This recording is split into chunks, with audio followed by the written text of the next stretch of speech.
Duly noted. Senator Judge Cayetano may proceed with his interjections. He has 2 minutes. You may proceed, sir, when you're ready. Good afternoon, Mr. Witness, Director, Attorney Matibag, schoolmate. Good afternoon, sir, Your Honor. Yeah, just on that point ni Senator Bam, I understand as a law enforcer, as an investigator,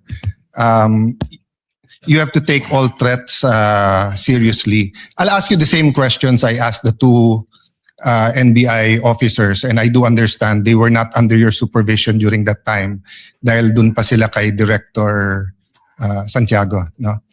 I won't ask all the questions, but you did review the whole video or just the portions relevant to the statement of the Vice President na no joke, yung November 23. Your Honor, napanood ko po yung video, but you're correct. I focus mainly on the issue that is being So undertaken. simple question, paano naging process kung anong parts ng video at ng statement niya ang paniniwalaan mo or ng task force? So it's not personal. I mean, if you were in the task force or as you said, you created the task force now at duty nyo yung safety ng high government officials. Anong process nyo kung anong parts ng video ang paniniwalaan nyo at hindi? Ng statements niya, what I meant. Well, ang ginawa po natin dyan, doon po mismo sa konteksto ng kanyang sinabi na humanap siya ng papatay at inutos niya na papatayin ang tatlong individual at yun po ay pumayag yung papatay at sinabi pa niya no joke, doon pa lamang po ay na pong nakita yung pong ating hinahanap po na mga pwede niyang pananagutan po sa batas. Well, as an appointee of this government, as a lawyer, as an NBI director, I see your point and I get that. But what I meant is that before that statement, sabi kasi niya, kung papatayin ako, I mean, the record will bear out naman yung eksaktong sinabi niya. No? So this is my paraphrase. But ang pagkaintindi ko sa sinabi niya, kung papatayin ako, eto yung tatlong papatayin mo. And ang impression ko, pinagbibintangan niya yung tatlo na may plot against her. So, yun ang tanong ko dun sa two previous NBI directors. If you're going to believe that she contracted or talk to, may kausap, no? Siya, if you're going to believe that may kausap siya at papapatay yung tatlo, will you not believe the previous nung sinabi niyang kung ako naman ang papatayin? Hindi po ganoon sapagkat ang tinignan na nga po natin ay yung kanyang mismong pagbabanta. At sa amin po sa ngayon yung aking pong task force na nag-iimbestiga ay malinaw po na ang tinitingnan ay kung ano na ang nangyari dahil doon sa pagbabanta. Okay. At sinasabi nga po namin dahil po doon sa pagbabanta, ito po ay umabot na doon na po sa level na ang national security nataya na po na kompromiso na. Sapagkat marami na pong lumalabas, tuloy-tuloy na pagbabanta. So doon na po natin ito tinitingnan. Yes. In the same video, she mentioned massive corruption. But wala pa dyan kasi yung maya kayo speech at flood control investigation. So same question, Director. Naintindihan ko, yun yung pinaniwalaan nyo. May kausap siya, no joke. Pero ang question ko, paano yung proseso nyo or anong naging thinking nyo na etong papapatay yung presidente, pinaniniwalaan ko. Pero etong siya ang papatayin, hindi ko paniniwalaan. At etong graft and corruption, hindi ko rin paniniwalaan. What's the process there? Well, ang proseso po dyan ay tinignan naman natin doon po sa pagbabanta niya kung sa grave threat po yung pag-uusapan natin. Alam naman po natin na yung threat na yan is absolute dahil nandoon naman po yung elemento eh. Doon naman po sa sinasabi namin na tuloy-tuloy na pag-iimbestiga dahil ito nga po ay umabot na sa level lang na naapektuhan ng national security, we take into context yung mismong sinabi niya na meron siyang kinausap at yung kanyang kinausap ay pumayag. Yung po kanyang sinasabi na kung papatayin ako, that is supposed to be na statement niya sa aming pong pananaw just to cover yung kanyang pagsasabi na siya may kinausap para patayin ang ating Pangulo. Okay, I won't argue with you, yun yung proseso nyo. But in the meantime, there were 3 statements. Massive corruption, kung papatayin siya, patayin. So, focusing dun sa patayin yung tatlo kung papatayin siya. In the meantime, tumutuo yung yung massive corruption lumabas afterwards, di ba? So, just one other point. At the beginning of the prosecution's questions to you, and I think the defense had a question about what can you investigate. Can you repeat your answer? as an NBI, as the NBI director and the NBI can investigate, did you say all crimes o yung mga crimes? Lahat po ng mga pumapasok sa amin na mga krimen ay amin pong pwedeng imbestigahan, mutuo proprio. Ganon din po yung mga krimen na meron pong nagreklamo na araw-araw na may pumupunta sa aming tanggapan para magreklamo. Ito po yung aming iniimbestigahan. At meron din pong mga iniimbestigahan kami na inutos po ng Department of Justice. And by the very nature, under the Constitution po ng Office of the Ombudsman, they can delegate the National Bureau of Investigation to... So as a general rule, you can investigate any crime motu proprio. More than the investigation of the crime is also the protection of our nationals. Yes. Saka po siyempre siguraduhin na promote ang ating demokrasya hindi nakukompromiso. Yes, but sa Lahat po investigation lang. So you can investigate any crime. Tama po. Yeah. Isn't that against the Republic Act 10867? The statute the that gives statute you of- power. The act reorganizing and modernizing the National Bureau of Investigation. Sabi dito sa inyong Section 4, the NBI shall have the following powers and functions. Undertake and investigate the detection of crimes and offenses enumerated under Section 5. Section 5, may enumeration, human trafficking cases in all airports, extrajudicial, extralegal killings committed by state security forces against media practitioners' activities, killings of justices and judges, violation of 100175, otherwise known Cyber Crime Act, Prevention Act, cases against Interagency Graft Coordinating Council and violations of the Anti-Dummy Law. Tapos, cases involving threats, security assaults against persons of the President, Vice President, Senate President, Speaker of the House, Chief Justices. Walang congressman, senators, unlike judges lahat. Transnational crimes pursuant to existing international agreements, identification of dead victims in case of mass fatalities, incidents caused by natural disaster, and violation of commercial, economic, financial, white-collar crimes, nakadyan yung law. So, exclusive yung enumeration. Then, provided, however, if that the President or Secretary of Justice may direct the NBI to undertake investigation of any crime when public interest so requires. So, hindi ba limited ang pwede niyong imbestigahan except that ang DOJ at President ang pwede mag-atas? That's my last question. Yes. Kindly wind up. Well, Witness may answer. Yes. Yung pong ating listahan na yan, tama po, nandiyan dyan. Subalit, hindi naman po sinasabi na nalilimita dyan ang aming pong pag-iimbestiga. Sapagkat malino po ang mandato ng NBI that we are the primary investigating body. Yun lamang nga po, merong mga kaso, kung ito po ay bumagsak na sa jurisdiction halimbawa ng PNP na kanilang iniimbestigahan, we can still help and coordinate at the same way na kung kami po ay nag-iimbestiga at ang PNP pwede rin pong tumulong Well, po sa amin. Director, if that's your interpretation, that goes against what they taught us in law school, na pag exclusive yung enumeration, you cannot add. And at the end of the enumeration of Section 5, nakalagay nga dito, however, the President and Secretary of Justice may direct you to undertake investigations of any crime. Why do they have to say any crime if you can do it any crime, if you can investigate any crime after all? It seems that you're expanding your jurisdiction by yourself. Well, we'll be doing po yan sapagkat we have also our primary role to make sure that law and order is being promoted through the NBI din po. Senator you. Cayetano Thank you. can avail Thank of you. the second Yeah, round. thank you. Later or tomorrow, since I believe Attorney Matibag, Director Matibag, forgive me, will still be here for the continuation of cross. Senator Judge Rafi Tulfo thereafter. Senator Judge Pangilinan. Senator Judge Rafi Tulfo, you have, I believe, one question, right? Actually, two questions, Your Honor. You may proceed, sir. You have 2 minutes, actually. Ako, na-stress na ako kanina. 5 minuto ako. Minamadali. But anyway, going back to Ronald Mas, what was the justification of the NBI back then when Mr. Ronald Mas was arrested without warrant? Well, they consider po that the threat is live and alam nyo nga po, yung sinasabi na lahat po ng threat ay hindi po, ito po ay siniseryoso. So may nag-order sa na-arrestuin si Ronald I Mas? don't have that recollection. Hindi ko po alam, but it was, the arrest was made by the regional office po of Region 1 po. So would you admit now na illegal yung ginawa ng NBI noon na pag-aresto kay Ronel Mas na walang warrant? Well, si Ronel Mas po was released precisely the reason why meron pong lapses po dun po May sa lapses. procedure.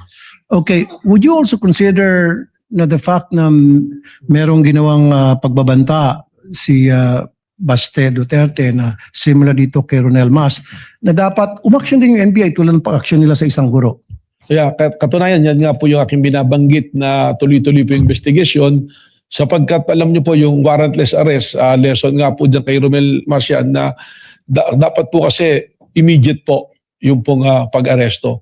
Pag yan po ay lumipas na, hindi na po tayo pwedeng mag-aresto under the law sapagkat papasok po ito sa illegal arrest po. Last na lamang. So, make a comparison ngayon. Bakit yung isang guro na nagbanta kay dati pang Duterte agad inaresto at bakit itong isang vice president na nagbanta kay Pangulong Bongbong Marcos hindi inaresto ng NBI? I can only second guess po na maaaring may pagkakaiba po ng proseso or tinitingnan po ang administrasyon ng panahon na yun at ng panahon po ngayon. Maraming salamat po. Thank you, Senator Judge Rafi Tulfo. Senator Judge Pangilinan is recognized. You may proceed with your intervention, sir. You have 2 minutes. Thank you, Mr. Presiding Officer. Magandang gabi, Ginoong Direktor. Kanina tinatanong sa inyo no, yung usapin nung trust rating. Na mas mataas yung trust rating ng Vice President kaysa sa Presidente. Bilang abogado, tinanong sa iyo ito kanina, may kinalaman ba ang approval sa trust? Kung mas mataas ang trust rating, ibig sabihin wala ng betrayal of the public trust. Well, wala po. Sapagkat sabi ko nga, sa akin pong pananaw, sa akin din pong kaunting eksperyensya bilang isang political advisor din po, yung ating pong mga survey is only a snapshot ng mga pwedeng nangyayari. Alam naman po natin, ang tinatanong dyan, ilan lang o magpipili ng lugar kung saan po gagawin yung survey. Hindi po natin pwede itong maging basihan sa pag-imbestiga sapagkat pagkaganyan po yung ating ginawa, magkakaroon po tayo ng problema sapagkat ang mangyayari sa atin dyan, yung tinitingnan pala natin ay yung numero at without accusing anyone, alam naman natin there are surveys that can be manipulated po. No, but having said that, kaya ako lang tinanong yun kasi baka yung mga nakikinig nating mga kababayan ay malito dahil hindi ba tamang sabihin na iba yung trust rating, iba yung betrayal of the public trust. Tama Hindi. po. Tama? Yung trust rating po ay base sa numero dahil sa survey. Yung betrayal of public trust, malinaw naman po yan na nakasaad sa konstitusyon na ito ay isang basihan ng impeachment. At saan po pumapasok ang betrayal of public trust? Pag meron ka pong ginawa na pag-violate, not necessarily criminal, hindi kailangan ng conviction, kundi sinasabi po, pag tinignan natin yung discussion po ng ating Constitutional Committee ng ginawa yan, binabanggit nga po dyan yung betrayal of public trust, yung hindi mo pagtupad sa yung oath of office, that will qualify as a betrayal of public In trust. other words, negative yung trust rating mo o 100% yung trust rating mo, base sa batas, base sa konstitusyon, pwede kang ma-convict. Whether negative or positive trust rating, pwede ka pa rin ma-convict o ma-acquit. Depende sa ebidensya sa usapin ng betrayal of the public trust. Tama po. Wala pong kinalaman ang survey on the trust rating, kundi kung ano po ang ebidensya na ipinasok po sa ating pong impeachment court. Maraming salamat. It's irrelevant. It's irrelevant. Senator Judge Pia Cayetano is recognized for her interjections and interventions. You may proceed, ma'am, when you are ready, and you have 2 minutes.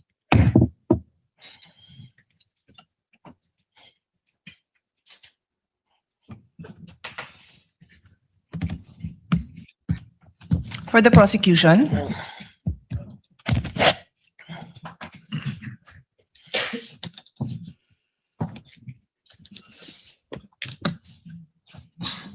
do you consider Las Canas an important witness for you, for the prosecution? With all due respect, Your Honor, the purpose of the testimony is to present what transpired during the investigation of the Special Task Force.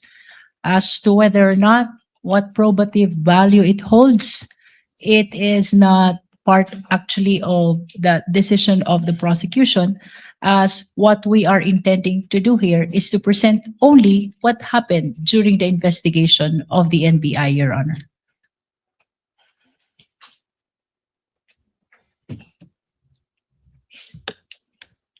Mr. Presiding Officer, the rules of evidence are very clear. You either present a witness who provides your testimony, or you present a document. And in terms of documents, Rule 132, Section 19 says there are two classes of documents, public documents and private documents. Included in public documents are documents acknowledged before a notary public. Yung pinakitang document is not acknowledged by a notary public. Pwede naman din ang private documents, that's the other class. If it can be shown and authenticated in any of the following manner. The person saw the document executed or written. Nakita ba ng witness mo na sinulat yon? Nakita ba niya? Your Honor, we can... No, please answer my question. No, Your Honor. Oh, the next manner of authenticating by evidence of the genuineness of the signature or handwriting of the maker. The defense said ni walang original signature doon. Do you disagree with that?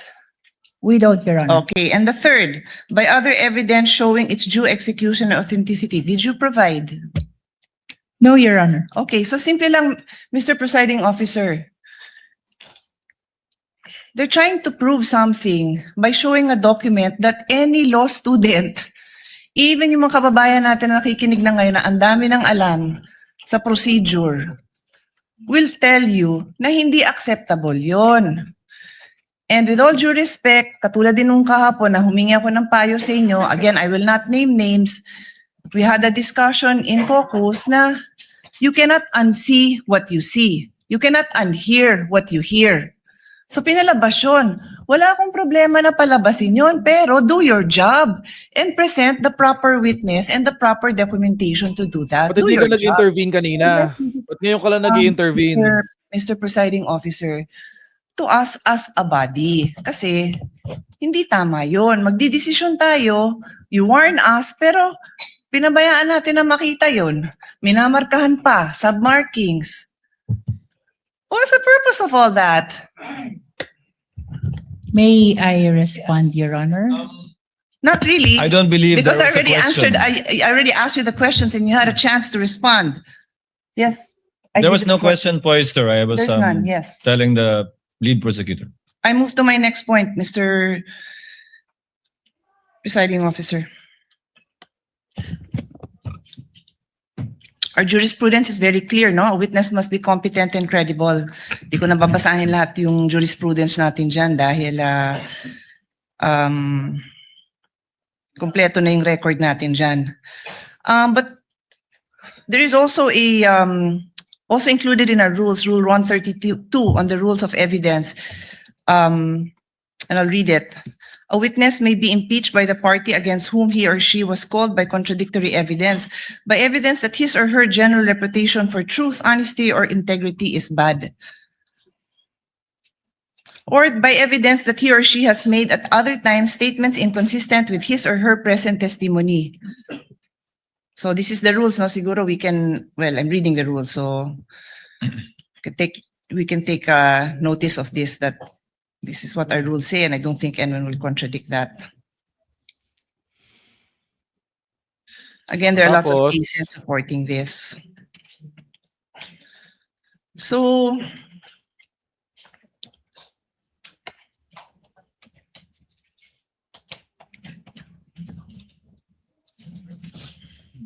just want to point out, Mr. President, that, just looking for my notes.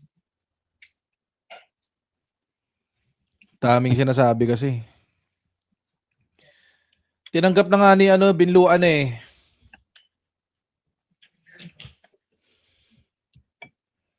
At saka ni-raise na yan kanina yung issue tungkol dyan sa testimonya ni Las Cañas.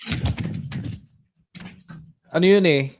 tawag dito, testimony yun ng witness eh. Sorry, with the indulgences of the body, I'm just looking for my notes because I want to be accurate in my the next statement that I'm going to read into the record. Oh. Tapos hindi ka nag-ano kanina, hindi ka nag-raise kanina. 'Di ba? Dapat nag-raise siya kanina nung kasagsagan ng kwentuhan.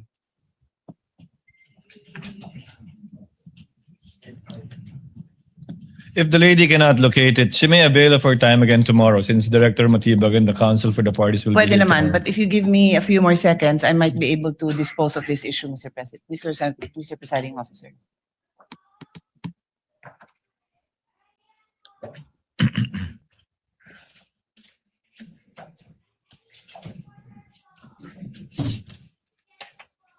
Okay, I won't delay I can paraphrase it, but I think it would be best if I look at the records, so I will just avail. 'Cause The anyway, presiding officer will give the witness will be lady here. first crack at interventions by Senator Judge tomorrow after the cross-examination of the counsel for respondent tomorrow.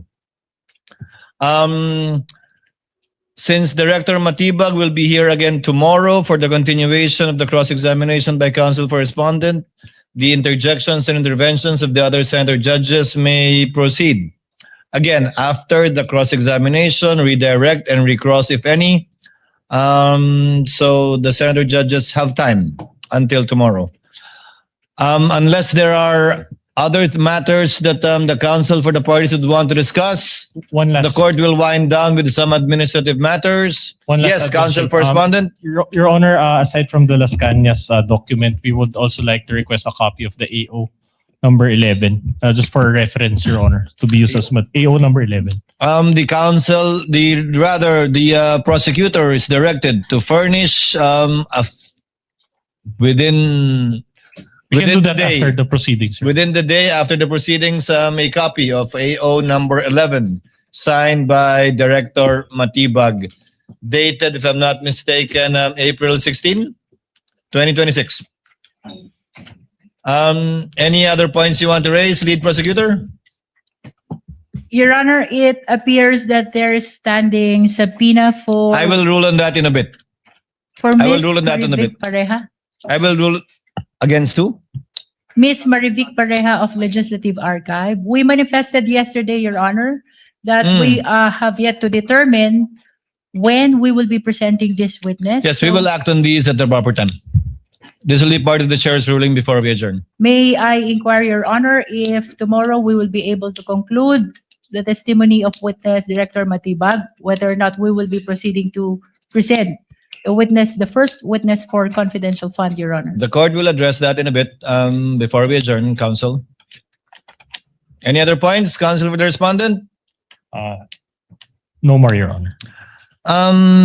Court will now dispose of some administrative matters. We are in receipt of a request for subpoena ad testificandum addressed to Ms. Marivic Pareja as well as subpoena ad Okay. Administrative matters na lang naman ah. So, wait. Anong nangyari? Okay. Paano ba to? Yung sa Las Cañas affidavit kasi, witness kasi yun eh. Witness ang nagpasok at yung affidavit na yon ay hindi siya notarized. Ang problema lang talaga doon is hindi siya sworn or it's not under oath, it's not notarized. So, hindi malalaman kung ito ba talaga affidavit ni Las Cañas. Yun yung problema doon. So, sabi nga ni Pia Cayetano kanina, any law student or any person who knows the process will understand na kapag hindi siya notarized, it's not admissible. Kasi nga hindi siya sworn. It's not, tawag dito, it's not admissible. Pero ang sinasabi kasi ng prosecutors, this was admitted as the testimony of the defense. Yun lang naman siya. Kasama siya sa testimonya ng defense and dahil doon, kaya siya ipinasok. Pero kung nagrereklamo si Pia Cayetano doon, dapat kanina pa niya ni-raise para hindi siya naisama sa record. Ngayon, ang pwede na lang maging remedyo dyan is to petition na to strike it off from the record or ang naging remedyo kanina is to ask for a continuance. Ibig sabihin, mag-extend sila hanggang bukas. Probably dahil nga dun sa Las Cañas affidavit. Dahil yun dun. Pero ang ano dyan is wala na. Nakapag-rule na sila eh. Di ba? Ngayon, regardless of its provenance, bubukas natin malalaman kung bakit walang notary, kung bakit siya hindi sworn. Eh, yun na nga rin yun. Ba't di siya notaryado? It's not sworn into. What else? Yung truthfulness of the contents, subject pa yun to validation. Validation of what? O how? Kasi wala naman si Las Cañas para patunayan na totoo yung mga nakasulat doon. Kaya siya kino-contest. But it doesn't necessarily mean na it's not admissible. Admissible siya as part of the testimony of the witness. So pero tingnan natin kung paano pa yun. Paano nila matatanggal sa ebidensya yun or sa record. Kasi magiging magiging factor kasi yan sa decision ng court or ng individual judges kapag naisama yun doon. Well, si Director Melvin Matibag has handled himself well. Okay, abogado kasi tsaka matagal na siya abogado, sanay na siya sa ganyan. Hindi na siya dyan, batikan na siya dyan. So, alam niya kung kailan siya hindi sasagot, alam niya kung paano iiwasan ng mga tanong na incriminating, tulad ng mga sinasabi niya kay Binluan. Si Binluan na mamate siya na-checkmate siya ni attorney Matibag. Ilang beses. Oo. Meron siyang gustong patunguhan, 'di ba? Yung kanina sabi niya, alam ko na po kung saan kayo papunta, unahin ko na. So, wala. Ipit siya doon. Wala siyang magagawa doon dahil inunahan na siya. Tapos, ito weakness and sana ma-exploit ng prosecution. Kung nakikinig man sila sa atin. Si Attorney Binluan, pansin ko, mabilis pumitik. Mabilis siyang uminit ang ulo. At napansin ko kanina, kapag umiinit ang ulo niya, nadidistract siya sa train of thought. Nawawala siya. Ilang beses siya nakasar kay Attorney Matibag eh. Pero, bahala sila. Mga abogado naman yan. Pagkatapos ng hearing, bati-bati naman yung mga yan eh. Pero, tomorrow, sana ma-exploit nila yun. Kasi si Attorney Binluan, madali siyang mapikon. At pag napipikon siya, nawawala siya sa train of thought niya. Oo. So, sana ma-take advantage yun. Pero, lagi siyang nagki-click ng ballpen. Kapag ganun kasi mga babayan, usually kapag ganun naghahanap ka ng makukot-kot sa mga ganyang sitwasyon. Naghahanap ka ng makukot-kot. Ibig sabihin nun, tinatry mo i-manage yung emotions mo eh. Sabihin nun na naiinis ka or nagpapanik ka or na-anxiety ka and whatever. So, kaya siya ganun sa ballpen niya. Kaya nga na-imbedo yung fidget spinner, di ba? Yung pinapaikot sa kamay, yung fidget spinner. Dahil yun doon, to manage anxiety, panic, anger, whatever. So, medyo ganun si Attorney Binluan. Kaya medyo ganun siya. So, mas magandang sana ma-take advantage yan. Si Congresswoman Luistro, I think kaya siya nag-present today is para masabi na hindi lang puro mga private prosecutors ang nagsasalita. Kailangan siguro maipakita nila na sila yung public prosecutors, they're the ones taking the lead, and at one point dapat sila mismo ang humarap sa mga private respondents. Sa mga private lawyers ni Sara Duterte. Kaya siguro siya yung humawak today. Pero kung papansin niyo, yung hinawakan ngayon ni Congresswoman Luistro is medyo madali eh. Oo. Medyo madaling i-manage kasi si Director Matibag, kumbaga, kaya niyang i-manage ang sarili niya. Hindi mo kailangan masyadong bantayan, hindi mo masyadong kailangan tutukan. Kaya siguro siya yung humawak at the time. So it hits two birds with one stone. Number one, it shows the public na ang meron talagang hawak nitong kaso na to ay yung public prosecutors. At the same time, medyo hindi kailangan tutukan ni Congresswoman Luistro kasi nga si Director Matibag can manage himself. Ang awkward lang, yung dalawang part ang very awkward para kay Binluan. Una, yung survey. And mamaya itatopic ko siya sa next na live natin. Very, very awkward yun yung part na yun sa survey. Kasi, parang hindi, I'll reserve my comment later. Pangalawa, yung ginamit niya yung asawa ni Director Matibag. Oh, very, very awkward yun. Kasi ano yun eh, mga dirty tactics yun na hindi mo ine-expect eh. Well, mga dirty tactics yun na expected mo na pala na gagawin sa'yo. Kaya ang bilis na sagot ni ano eh, ni attorney ni Director Matibag eh. Pero generally, I think nabutasan ba today ang prosecution? Parang hindi naman. Wala hindi siya katulad nung kay Attorney Lotok na yung mga discrepancies ng dates, yung mga typo, etc. Ipinakita na ang NBI ay medyo sloppy, hindi maganda yung kanilang investigasyon, and it left a question mark on whether the result of the investigation is credible or not. Hindi to katulad nun. Ito medyo maganda ang tahi. Eh siguro kasi nga dahil si Attorney Melvin Matibag sanay sa ganung klaseng sitwasyon. Sanay siya sa ganyan. Sanay siya kasi naging Secretary General ka nga ng PDP laban eh. Alam mo yung mga gagawin mo sa ganyan. You can obviously work under pressure. Eh yung mga nauna naman nagsalita, hindi naman sila madalas na i-interview, hindi sila madalas na media, tapos all of a sudden, ihaharap mo sila sa very public impeachment as a witness. So, it's understandable kung medyo medyo nararatel at the time. Pero si Director Matibag, wala. Very calm, composed. Ilang beses niyang sinopla si Binluan. Ang nakakatawa pa dito, ilang beses na and ito pa isang mali ni Binluan. Ilang beses niyang binigyan ng pagkakataon si Director Matibag na ikwento yung narrative na meron sila. Oo. Na kahit na objectionable yun, yung lagi, di ba, may mga questions si Attorney Binluan na ang sagot lang ni Director Matibag is credible yung threat dahil sinabi ni Sara Duterte, dahil si Sara Duterte, blah blah blah, etc.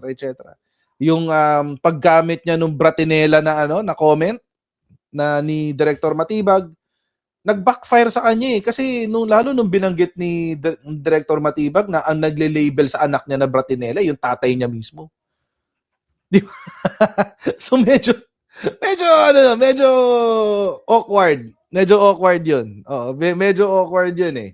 Yung part na yun. Lalong-lalo na nanggaling sa tatay niya, it gave credibility doon sa ideya na si Sara Duterte is not in control of her emotions.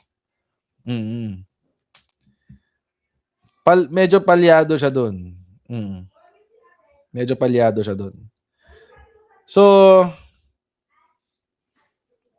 ang dami pagkakataon noon. I mean, kung bibilangan niyo yung mga pagkakataon na nabanggit ni Director Matibag na credible yung threat, sinabi ni Sara Duterte yung threat and therefore we have to investigate. So ganun yung laging nasasabi. So, yun ngayon ang take home natin lahat. 'Di ba? Yun ang take home nating lahat ngayon na may grave threat eh. Sinabi niya lahat yun eh. Wala namang maitatanggi doon na sinabi. Maski nga yung depensa, hindi niya tinatanggi na sinabi ni Sara Duterte yun eh.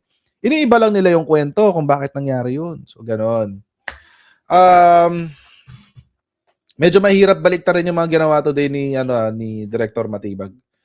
Kasi talagang nasolidify niya yung number one, nasolidify niya yung necessity na imbestigahan si Sara Duterte. Pangalawa, nasolidify din na yung threat is real and it is continuous.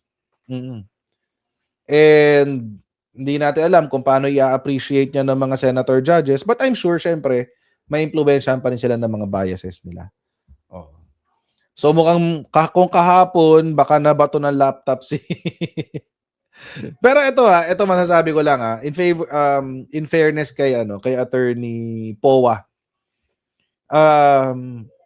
Sa lahat ng so far sa mga nakita ko sa mga lawyers ni Sara, from Narcison to Narvasa to Vinluan, hindi ko sinasabing hindi sila magaling. I'm sure they're great in their jobs.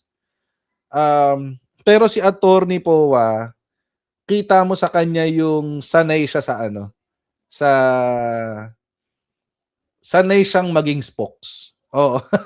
At yung speech niya kahapon, very precise, very concise, tapos walang paligoy-ligoy. Diretso lang siya dun sa sa punto niya. And very calm. Kalmado siya. Wala kang makikitang trace, o siguro dahil kirat. Pero wala kang makikitang sign ng inis, Hindi mo siya mariringgan ng sign ng very stoic eh. So hindi mo matitimpla kung yung actually pareho sila ni Congressman Chel kahapon. pareho sila. Pareho sila ng mood. O kaya kahapon medyo boring kahapon kasi walang exciting kahapon. Except doon sa nagdesisyon na si Cheese. Yun na yung exciting kahapon, yung nagdesisyon na si Cheese. Pero yung debate, parang baduy, walang wala exciting. But